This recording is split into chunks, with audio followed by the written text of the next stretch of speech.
Hi everyone, we are going to be focusing and talking about JFK and the early 1960s. So this will be a combination of domestic policies, foreign policies, and then just a little bit about JFK. So let's go ahead and get started. So JFK, aka Jack, born in Boston, had played, oh wait, let me move, there we go. Had played other roles, chairman of Securities and Exchange Commission. He had been a senator. He had been in the House of Representatives. He has a lot of political experience here. As a 43-year-old, he is finally elected as the 35th president of the United States. And this was kind of something different, a big deal for many different reasons. One, he is Roman Catholic, and he is the first Roman Catholic to hold office. But also, he is very wealthy, elite, and is from one of the wealthiest families in the United States at the time. I guess that's not very, I don't know, I guess not. It's just different from some of the presidents that we had talked about prior to this, but we know that some of the founding fathers were also pretty wealthy. Anyway, JFK wins the election in 1960, and he is right away confronted with the Cold War tensions.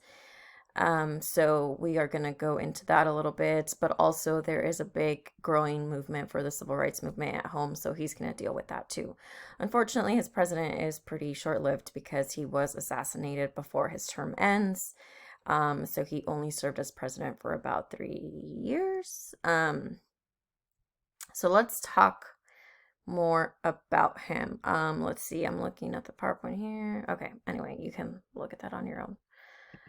Okay, so election of 1960. The Democratic nominee for the presidency was John F. Kennedy, young Massachusetts senator, very charismatic, very good looking. This was one of the first televised debates, and many people said this is the reason why he won the presidency, because I'm going to show you how close the race was. But he promises to get America moving again. And he has a very well organized campaign. He has a lot of money to throw into this campaign. So that definitely helped him out, as well as his telegenic appearances.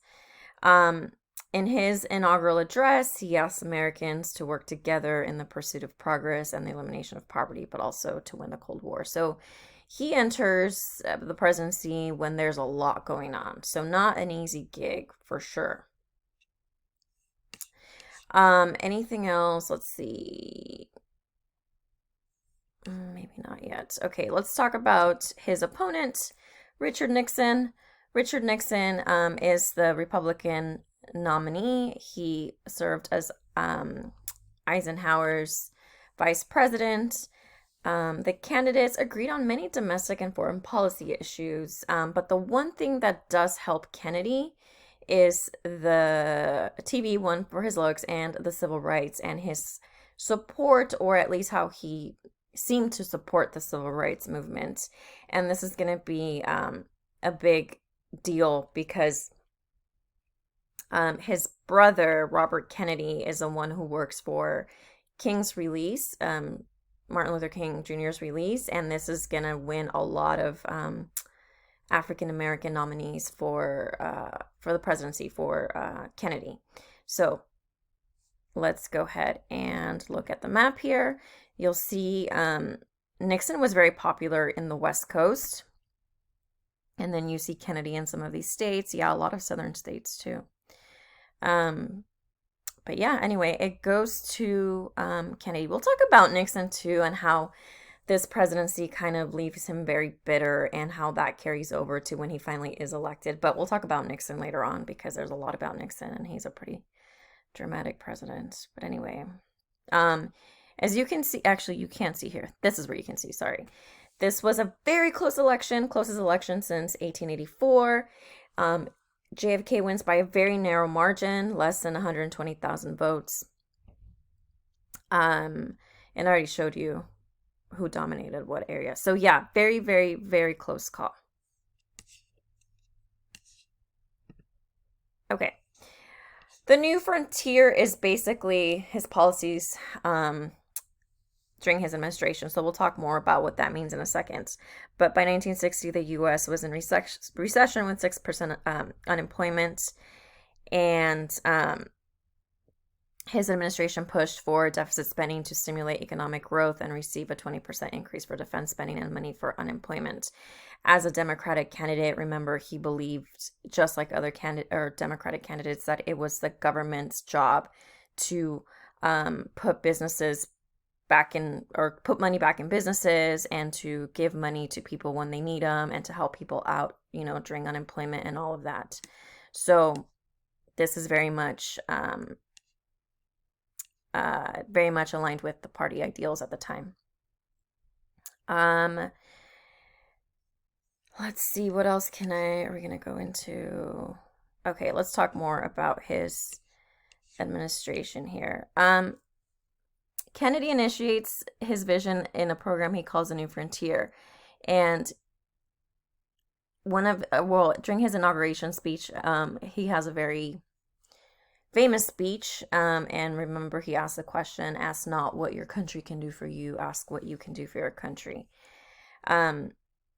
So there's a lot that he does for the economy, for education, for medical care, for the elderly and the poor, and space exploration.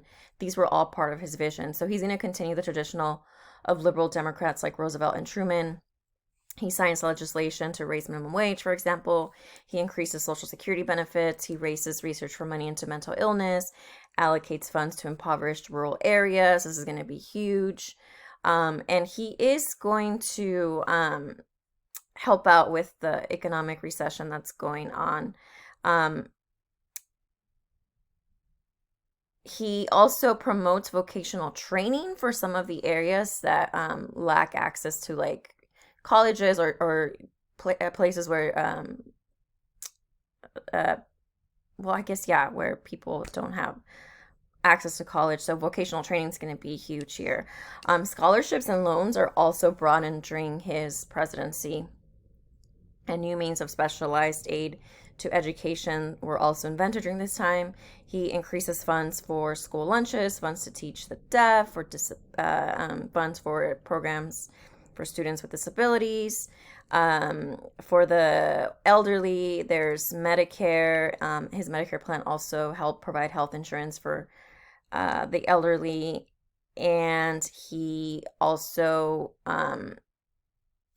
wanted to, actually, back up. His Medicare plan to provide health insurance for the nation's elderly failed. And let me tell you why. Because his Congress at the time was dominated by a lot of Southern Democrats and Republicans who were still more on the conservative side, and they did not want to keep expanding the New Deal. So he is successful for the most part, but when it comes to Medicare spending or Medi-Cal care for the elderly, that was not a success.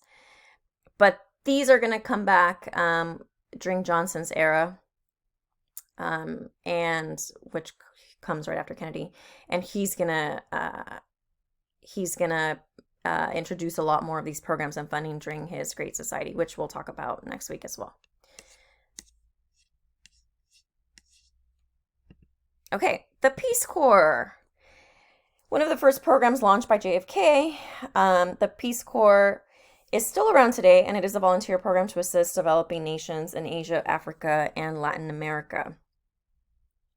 A lot of these programs become popular right away. A lot of Americans respond by joining the newly formed Peace Corps, volunteering, and representing, the United States, and they work towards social justice in some of these areas, these why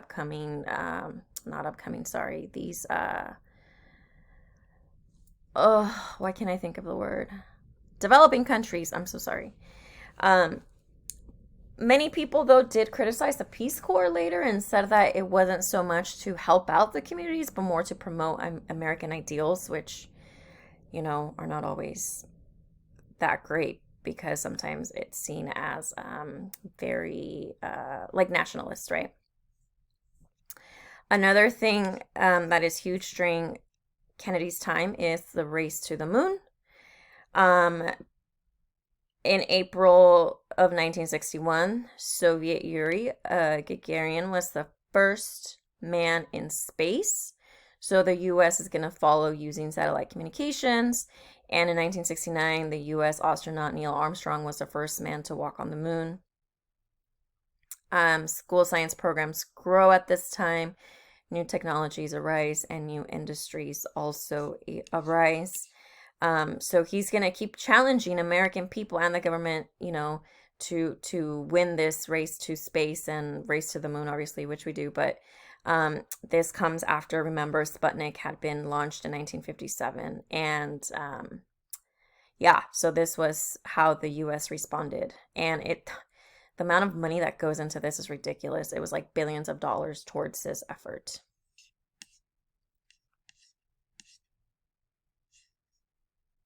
Okay. Now, JFK in Cuba, this is a hot topic. So, in order to properly understand JFK in Cuba, we need to go back to the Monroe Doctrine and to the Spanish American War and all of this. So, hopefully, this is all going to make sense and it's all going to get tied in for you, especially since you already read about the Cuban Missile Crisis in your Cold War key events packet. And if you didn't, I do encourage you to go and read it. But remember, the Monroe Doctrine basically said, European nations, please stay out of Latin America.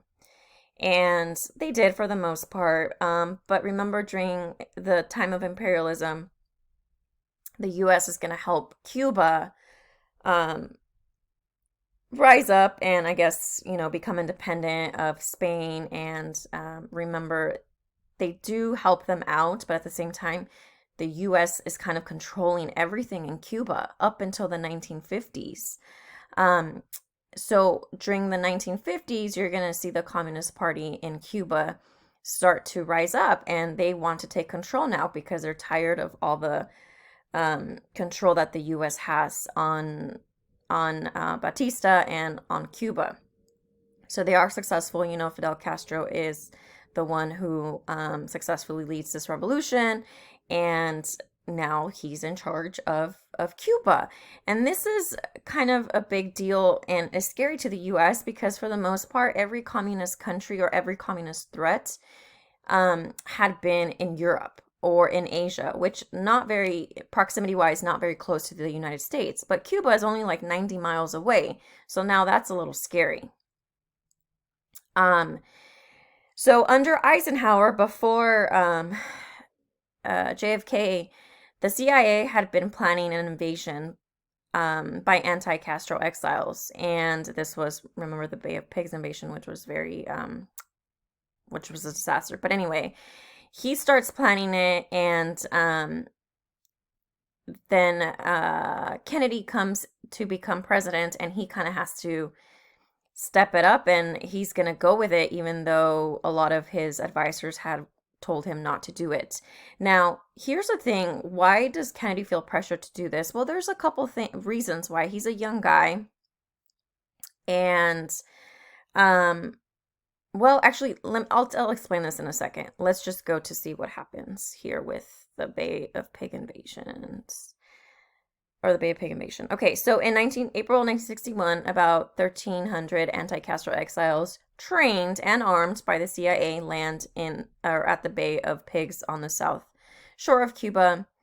JFK refused to supply direct military support, and the invaders quickly fell to Castro's forces. So, major blow, disaster for the United States. The disaster was humiliating for JFK and the United States. These actions were a stark contrast to JFK's inaugural promise of a new, more effective foreign policy. Okay, so this is not the end with Cuba, right? Because, because soon after, we are going to see the road to, what caused the Cuban Missile Crisis. So in 1962, this is going to be a 13-day political and military standoff between the Soviet Union, the communists, and the United States. Now, why is Khrushchev continuing to I guess, kind of push Kennedy here? And two reasons why. They see Kennedy as very weak. One, because he saw the Berlin Wall come up and he really didn't do anything. He didn't really, react to it. And two, also the Bay of Pig invasion. That was a disaster. So that this is the last thing, right? Khrushchev is kind of testing JFK. Um, so JFK continues to strengthen the United States defense strategy by adding to the United States nuclear superiority over the Soviet. The drive for nuclear dominance increases the number of United States nuclear weapons based in Europe from 2,500 to 72, and multiplied fivefold the ICBMs.